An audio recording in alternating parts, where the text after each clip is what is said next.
Web3 to me is just Web2 plus financial infrastructure.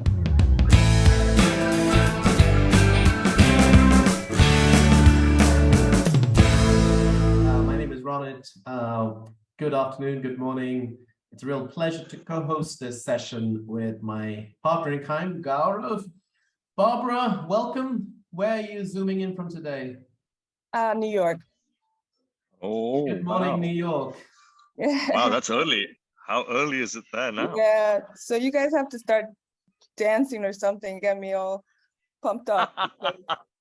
Oh, I'm sure I'm Gaurav still can get us dreaming. pumped up without any dancing, right? Just his fintech expertise or whatever. The conversation The conversation will get you pumped up. So we don't need You'll to be riffing on We can do a Africa TikTok investors. version later. How about that? Yeah, we can incorporate some fintech dances. Why not? So thank you, Barbara, for joining us from the Big Apple Unicorn Growth Capital. Tell us about your company. How did you get into VC? Did I mangle your company name? I probably did. No, Unicorn Growth Capital, you said it. I was guessing. Thank God I didn't. Well, that's good that you're able to just guess it. You know, when you name a company, it should be something that is rememberable. So anyway, it's interesting. I've done so many things in my career, so I always have to stop myself and be like, why am I here again? How did I get into VC? And then I can talk about unicorn growth. I started my career really passionate about finance. I grew up watching my father set up financial institutions in Nigeria, and I just saw how important financial services industry was to economies. So I always knew that even though I studied engineering and computer science at college, that I would go into finance. So I started off with investment banking, and then what really got me into VC was really when I joined a company called Atlas Mara, which was a Pan-African financial services investments platform listed on the London Stock Exchange. And I was really one of the first few employees that was part of building that platform from scratch. And we did everything from investing across different regions, building teams. One of the things we did was actually set up a digital bank in Rwanda. And we worked with a lot of fintech companies. And I remember during that period, I was really passionate about fintech. I saw the opportunity in Africa, back in like 2014, 15. And because all the banks we were buying, I felt that they were just not up to par. And I thought the founders that were building fintech companies were really the ones sort of saying, hey, what do we do with this data? How do we connect all these different sources so we can get data and we can start doing more with these consumers? Everyone sort of thought it was, oh, fintech is just for all these low income consumers. It's not going to be helpful to the banks. As you can imagine, banking has always been a very profitable business in Africa, where it's always been about banking the higher net worth individuals and just making money out of spreads, treasury yields. So this notion of fintech sort of getting into all these areas that people were not, the banking, traditional bankers were just not going into was very, very scary for some people. And I was like, this is the opportunity, this is the future. So I was set up a fintech fund when I was there. And, no one really bought into it. And so I decided to leave. And I said, I really want to get into venture capital. So end of 2016, that's why I went straight into venture capital, and I went head on in fintech, because that was what I knew and that was what I was passionate about. And I saw the opportunity across all sectors, frankly. And then, I also wanted to, build my tech skills as well, tech operating skills, and really get close to founders. And so I was part of setting up a digital identity company, which worked with a lot of banks and fintechs as well. And then during that period, I also was a venture partner for a VC firm. And all of that together, when COVID hit and the world was coming to an end, I said to myself, I should be doing what I'm supposed to be doing, which is investing, building companies. I've done everything from, taking companies public, private equity. So I was like, I need to be doing what I really want to do. And so that's why I set up the fund, and I set up Unicorn Growth Capital, really to just double down on what I've been talking about for the past 7 years, which was, fintech and the opportunity there. And that's why we set up the fund. So I can go into it more. And so you've got experience and background in finance, and then in Africa, and then in early stage in fintech and digital, and you set up a fund, your own fund during COVID. And is this the first time you set up a fund? Tell us about what that was like, that sense of, I'm going out on my own, I'm doing this as a, if you don't mind me saying, a female, founder, female VC in a space that's pretty male and sometimes white and Asian, but you're standing out as a very visible minority. How was that experience like? To be honest, I didn't think it was going to be that bad. I started my career doing really, really hard things, and electrical engineering. I mean, there were no women in my class, so I always, from a young age, I've just always been, in male-dominated fields, doing complex things. I never wanted to do the things that everyone wanted to do. I remember in engineering school, everybody was like, electrical engineering is the hardest. Why are you taking that? And I'm like, that's why I'm going to take it, and then when I went into investment banking, I was doing really complicated deals, much bigger deals than what I'm doing now. And in fact, in Atlas Mar, we did a lot of complicated stuff because, my father was a banker, and, I know how important a bank is to shareholders in this country. It's like the most prized asset you can have is to be a shareholder in a bank. And getting these shareholders to release their shares to us was very hard. We had to come up with all sorts of structures.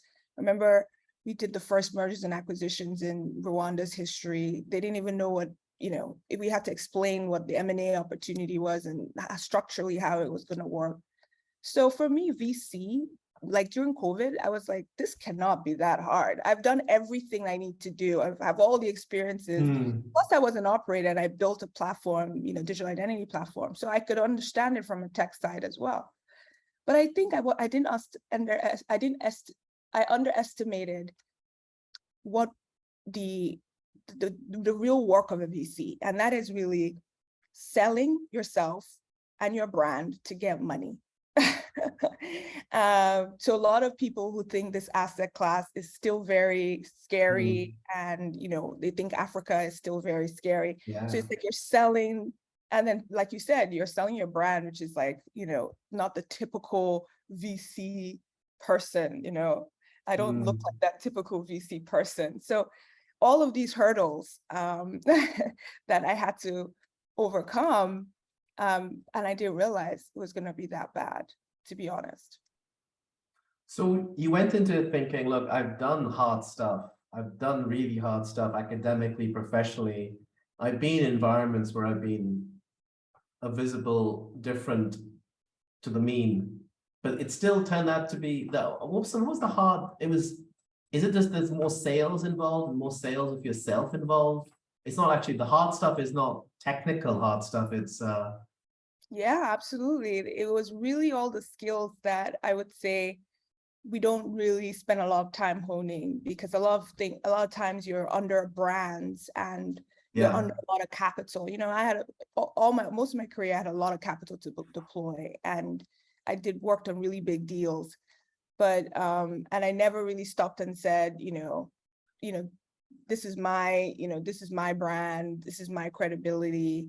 People are relying on me. There was always something behind that. So VC, as a fund manager, setting up your own firm, it's all on you. People have to know you. You have to be comfortable with you. So selling that to people, in an environment where you're still building new relationships, you're on Zoom, which is hard to do, just became a challenge. The easy part and the fun part, which people don't realize as a fund manager, you don't really get to do as much, to be honest, is really working with founders, investing, deciding on what you want to invest in. All that stuff is fun, and that's the part that I love to do, but I don't spend as much time on it, to be honest. As a fund manager, I spend like 50% of my time doing what I said in the beginning.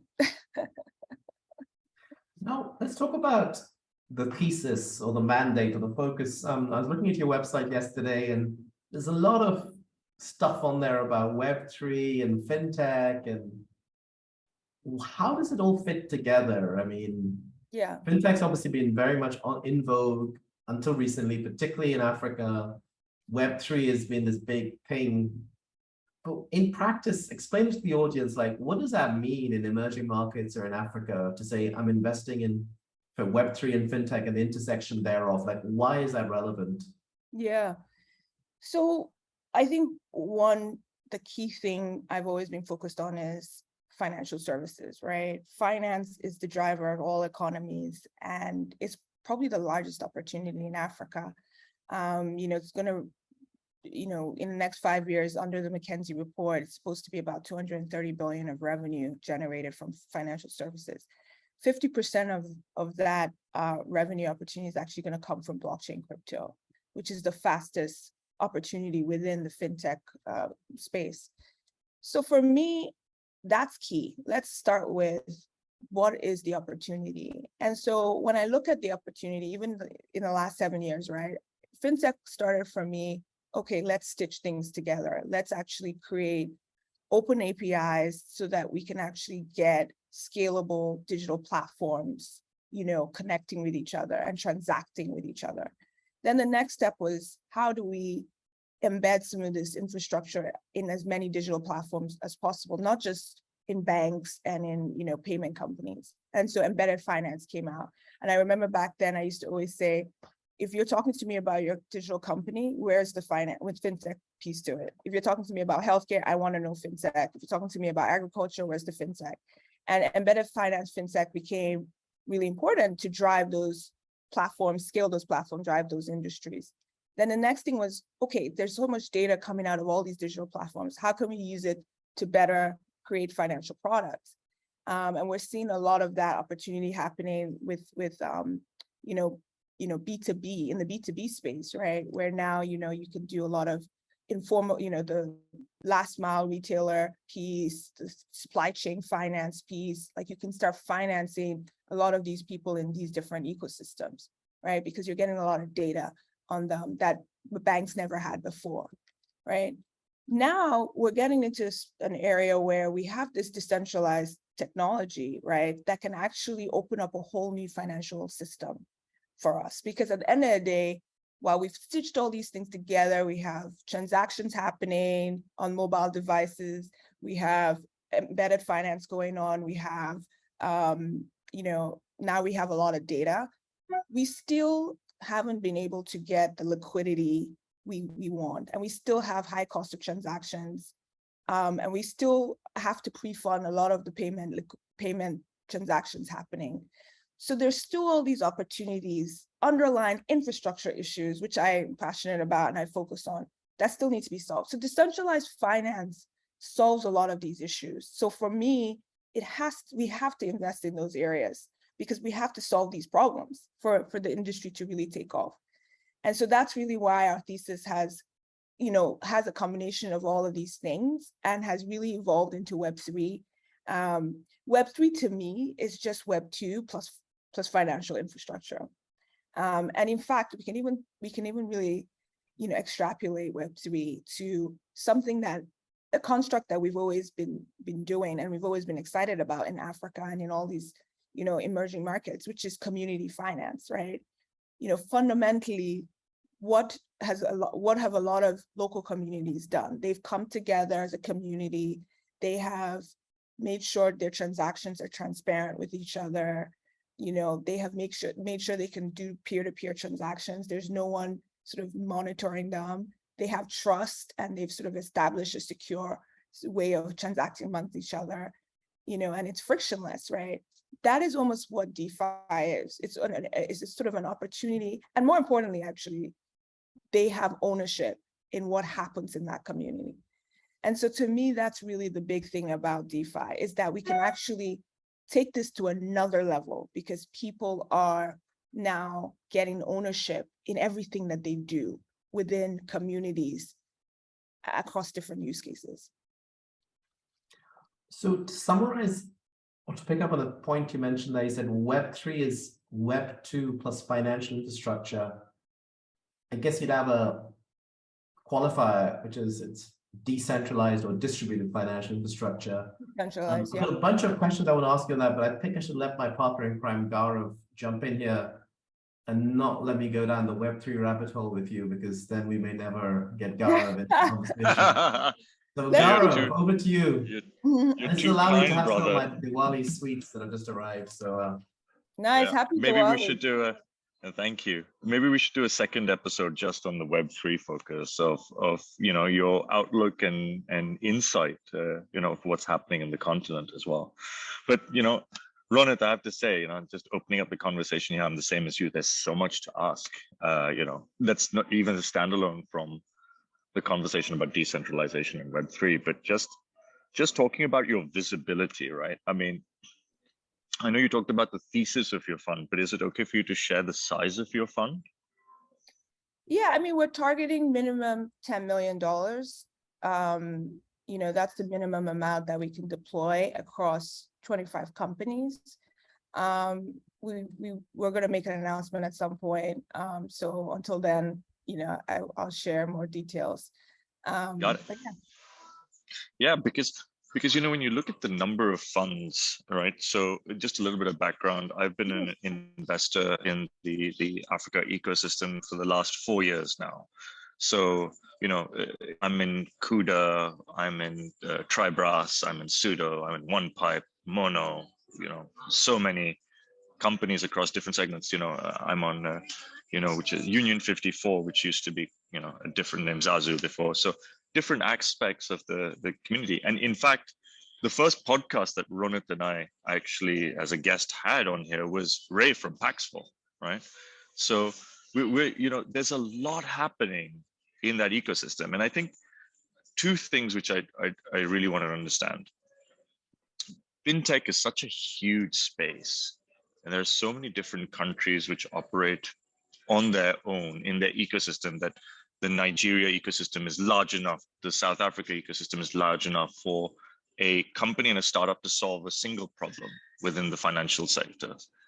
But you touched upon this piece, which I find very interesting, is this collaboration or connectivity across different countries, which companies like Union 54 do to an extent, right? They're allowing these entities to get serviced all across the continent.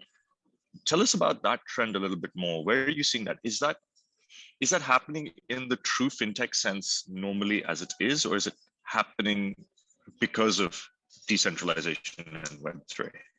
You're saying is all these sort of aggregator companies aggregating or connecting to different places, is that happening because of Web3, or is that happening in the true fintech sense?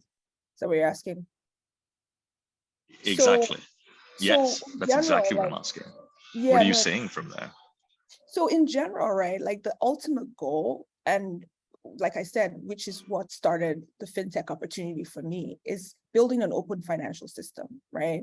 You can call that open banking, open finance, open data, but it's all derivatives of how do we sort of disrupt ourselves? How do we connect to as many platforms, let them see our data, let us share our data amongst each other, and we sort of all benefit from, the network effects of transacting with each other, right?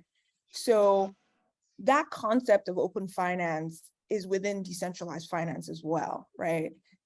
Decentralized finance just takes it to another level, because the blockchain allows you to sort of, have that immutable record. So it's actually even, it's now transparent. It's much more frictionless. You can create, assets on top of it, and you can own those assets. It's another level. But that concept of like that, layer that sort of plugs into everyone and everyone kind of uses it, is an open financial system that we're trying to build fundamentally. So whenever I see platforms being able to create sort of an open system that a lot of different companies can leverage, that is just a key principle, I believe, within fintech, within financial infrastructure, that we should always be thinking about. And so companies, I always say, whenever I talk to a company, I'm always asking them, like, are you going to disrupt yourself? Are you going to open up your APIs and let other people use it? No, seriously, because that is what actually drives scale, and you can actually become a dominant force in your industry if you do that, so, whether it's, okay, I've built this new tool where I can aggregate different, social media platforms, or I can, I've built this new sort of structure for last mile, micropayments. Okay, great. Now, can everyone else use it? Is it open for the, because that is the principle of an open financial system. It's so interesting to look at, because you look at even infrastructure companies, right? Like telcos across Africa, even M-Pesa, these products that have come out of the requirements that they need for providing financial services in those ecosystems don't actually talk to each other across countries as effectively as you'd imagine, even though they have infrastructure to support it. They actually operate in silos, exactly, not talking to each other, which is very strange to see. And I have a feeling that as companies mature in Africa, and there's still a lot of maturity, there's a lot of trial and error, and there's a lot of discovery to be done in fundamental unit economics that make these businesses grow from an extent that, as Web3 comes through, connecting these blocks will actually, I wonder if they'll surpass even the telcos in having these connected points. But on that topic of funding, or companies actually being able to have fundamentals to not only attract funding from the local people who are supporting the ecosystem, like you're based out of New York, correct? Yeah. But you're servicing the continent in terms of funding requirements. One thing I've seen recently is, in the last 3 years, there was a big interest from all over the world in the continent for funding, which seems to have slid away. And, are we at that point where there are a lot of mature companies that are going towards Series C, sort of Series D, sort of Series E funding that's required to let them actually grow and conquer the next step of where they need to evolve? Is that support only going to come from venture capital and funding within Africa, or are you seeing international names still, being there to actually support those next levels of growth, to actually expand outside of the continent or export technology? Yeah, no, it's a great point. And look, I think it's a fundamental sort of blessing and not so great, thing, which is that the VC ecosystem has really been driven by international capital, right? That's been great, because that has really been the reason why all of these companies have been funded, from Paystacks to where we are right now, right? And we haven't been sort of reliant on local funding, which we all know is much lower than, is much more risk averse. Local funding is still hard for people to understand the VC asset class. So the ecosystem has grown because of international funding. Now, going forward, will that continue?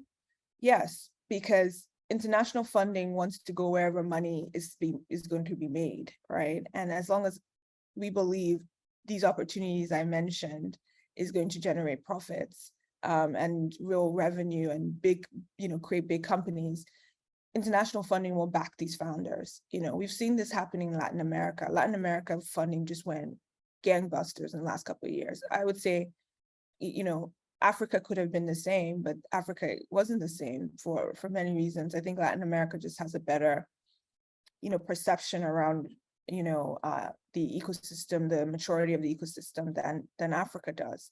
But Africa has the potential to get to, to the teens in terms of billions of dollars of VC funding, like Latin America did. Obviously, we know how India has evolved over time, so the opportunity is there for Africa, even with all the funding and the valuations and all these things having, tempered down a little bit, there's still a lot of capital out there. And as long as there's capital wanting to look for the best returns, Africa will be there for that.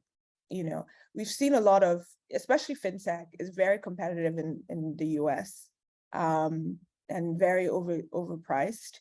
So we've seen a lot of international VCs go into Africa because they see better deals with companies that are doing really interesting things.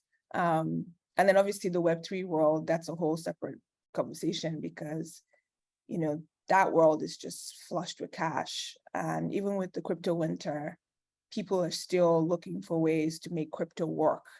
And they see that in Africa, crypto and Web3 in general has an opportunity to solve real issues versus, making speculative investments and things like that. So there's a lot of opportunity for funding to go into Africa from a Web3 perspective. I think, with the funding opportunities are also the stages at which the company are in, right?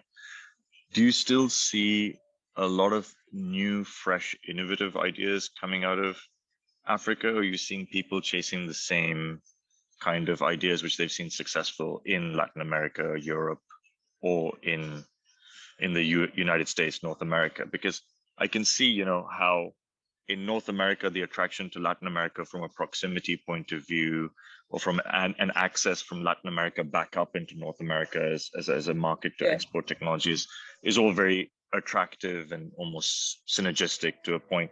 But when you're talking about in an Africa ecosystem, right, and you're looking at companies, there are a lot of original problems to solve, but are there a lot of copycats? Or we're seeing, even till today, original ideas coming forward to solve problems in the fintech space? Yeah, it's a good question. I will say, if I see another remittances company, I'm going to kill myself. No, and also if I see another agent banking company, I'm going to kill myself. At this point, I'm like, everybody wants to set up agents. They're all going to be running around doing cash in, cash out. It's crazy. So I actually see a lot more copycats of models that have worked, within Africa. Like founders, a lot of times are saying, okay, let me be the next, company that has done this before. And that's not interesting to me, honestly. For me as an investor, I really want to see that we're actually solving real infrastructure problems, and we're actually so I always go for companies that are really like the first movers. They're doing this, no one else is doing this. They're building unique infrastructure. A lot of times they don't have competitors. Those are the things that I'm interested in. In terms of copying America, I don't see that as much. I think that was probably in the beginning, but now people are more copying themselves, right? They've seen that, you can make so much money, with cash in, cash out, and so they all do it, remittances is something that everybody's still doing.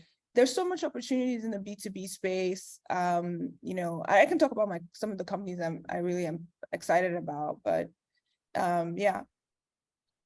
Got it. No, thanks for sharing that insight, because I think it's very important, even building up to what is, I believe, has to be my last question, unfortunately, is when you look at the stages of the fund. We've talked about your thesis, we've talked about the types of investments you're doing, we're talking about the differentiation of the opportunities you're trying to access compared to different ecosystems in the fintech space. The last question I want to ask is where do you see exits coming from the African ecosystem? Because I've personally not seen many exits.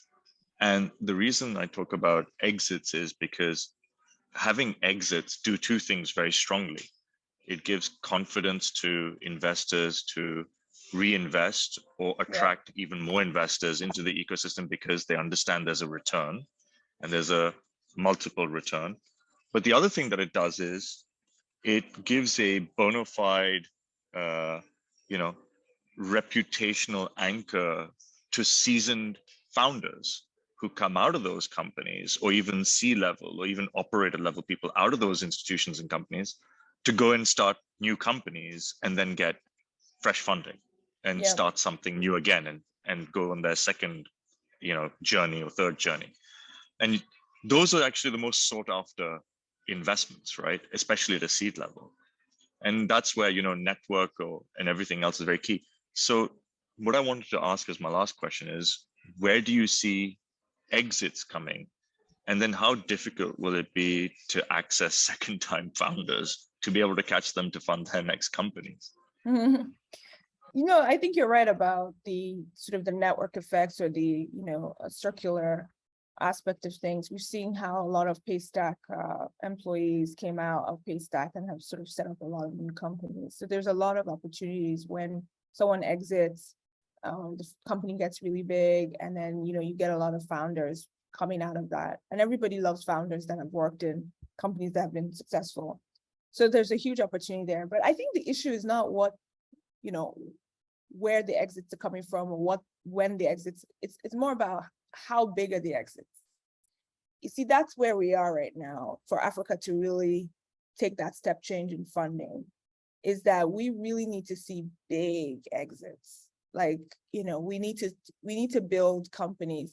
Like I said, Latin America, came out with Nubank, which is listed on the, New York, in New York, and it's, a very big company.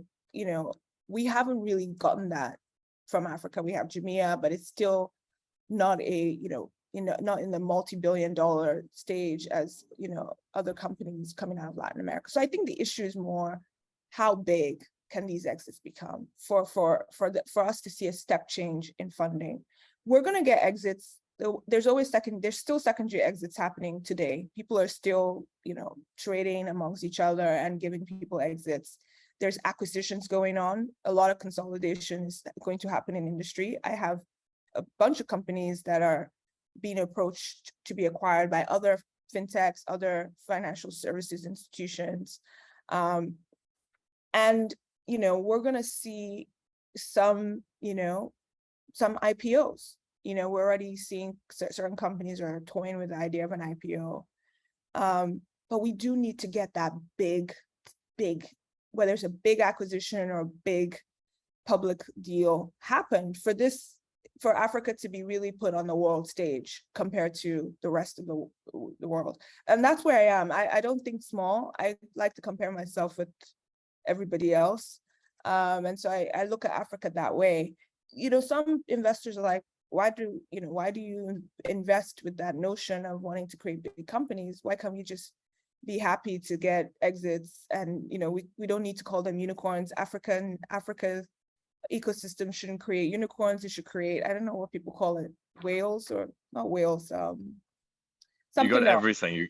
You've got dragons, you've got decacorns, you've got all sorts. But less than unicorn. Wow, yeah, dragons. And I'm like, I think why would you think small? Like, to me, I just feel like go big or go home. We have the potential. We have 54 countries.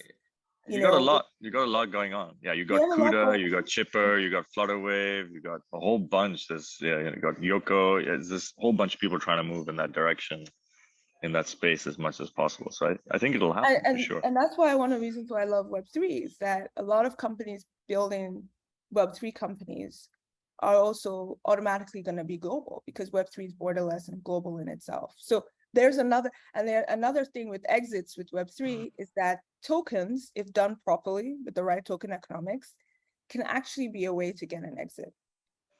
Yeah, or create just temporary liquidity moments to incentivize people to redeploy elsewhere. But that's another conversation, right? So I think that's part 2, which Ronit will try and hook you onto, hopefully, and we can have the pleasure of hosting you for a second time. But thank you so much, Barbara. It was lovely to meet you. I'm sure we'll stay in touch. And I'm going to hand over back to Ronit to close off the session. Thank you so much. So the final question, Barbara, and this is not an investment recommendation for the audience. This is more about passion, opportunity, case studies. One company, I know all your children are special, but one company in your portfolio that you want to highlight, showcase to the audience.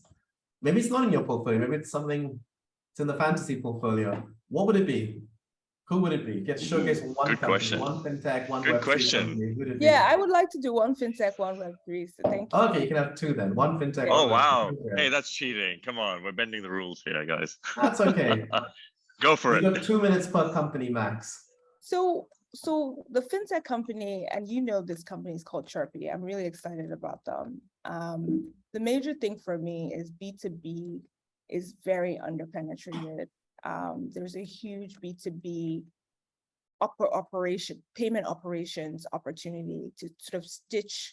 A lot of businesses suffer with all these manual processes with accounting systems, with their banking systems, payment systems. And I think there's a huge opportunity to stitch all these things together, reconcile these things, create lots of data that makes sense, and use that as a way to finance the multi-billion-dollar opportunity in financing these businesses. In emerging markets, it's like a $5 trillion credit gap. So I think the B2B payment operation space is so critical. We've done a lot of stitching in the consumer side. We've done nothing on the B2B side.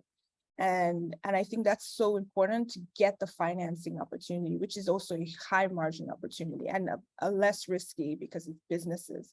So I'm really passionate about Chirpy. I've always been, and we're actually doing a lot of stuff on the DeFi side with them. So With Chirpy? Yeah, because there's also an opportunity. I need to read their monthly emails more carefully. Yeah, no, there's an opportunity to Oh my God. to use DeFi liquidity to finance some of the transactions that they do. So wow, that's Chirpy. It's kind of saved in my list of unread emails, those monthly summaries. We should get these founders to just give us TikTok videos from now on, right? I know, right? Like 20 seconds, TLDR. like performative dance, boom. This is what I'm doing. This is what it looks. What do you think, I think that's Gaurav? going to be the next thing.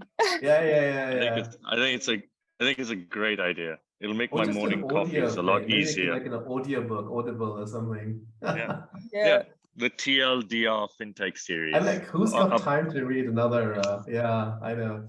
So Chirpy is the fintech pitch, and then the Web3 one. So you've spoken to BitMama before, so I'm not going to talk about them. We had them last week, so yeah, they're cool. But there's a company called FundBank, which I really love because I think the opportunity with Web3 is how do you bridge Web3 with the traditional economy, with Web2 companies, with TradFi. And FundBank, basically, they are a platform that helps enable people who have prepaid airtime, which is across emerging markets, over 5 billion mobile users out there with prepaid airtime. And they help people with prepaid airtime convert that into cash or crypto. And I think it's a great way to bring a lot of people into the decentralized finance world, with these minor transactions, store of value. And they've been able to get a lot of users through that. And they plug themselves in all these different ecosystems. And more importantly, they've built a sort of decentralized marketplace where people can sort of trade airtime and create market for the airtime. And then they've also built open infrastructure, which is really important, right? So they can plug into many different platforms and help people on-ramp people with airtime.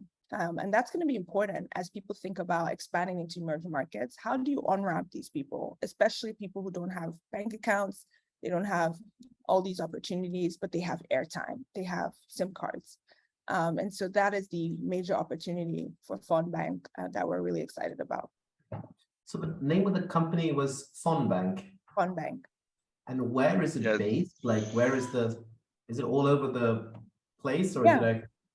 So FundBank, they're HQ'd in Washington, D.C., but they have operations in Nigeria, Kenya, Ghana, Philippines, and they're expanding. Is this the same company that was called BitMinutes? No. Okay. Yeah, because there's a company here from the US that came by that was actually doing exactly the same thing. Recently? At one point with it. 3 years ago, they were doing funding of the entire ecosystem by converting all top-up time into remittances, payments, lending, everything. Oh no, they hadn't hooked on. They didn't hook into the crypto space at all. No, this was 4 years ago. BitMinutes, I think they were called. Yeah. Yeah, no, completely different. Yeah, but it's the same. To me, it's bringing people into the crypto world is more frictionless and allows people to now use that to do as many things as possible, like get wallets in different chains, get access to DeFi opportunities, all of that. The opportunities are huge. KYC part will be very interesting. Yeah. On that note, the opportunities are huge. Gaurav, we're probably 10 minutes over our limit already, so it's okay. We're having fun. It's super interesting.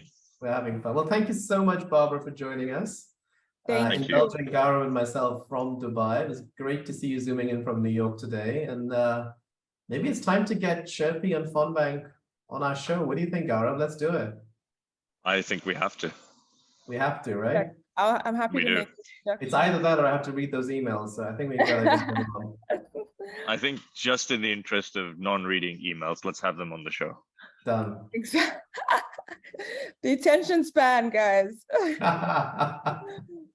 Video, it's all video. This is going to be, I hope our CFTE friends are going to put this on TikTok, right? Hey, Malik, we're going to put this on TikTok, right? It's already on there, I think. Yeah, Yes. there she is. Yeah, we can all start doing some sort of dances as well. Yeah, exactly. Make sure you Don't take edit. the camera.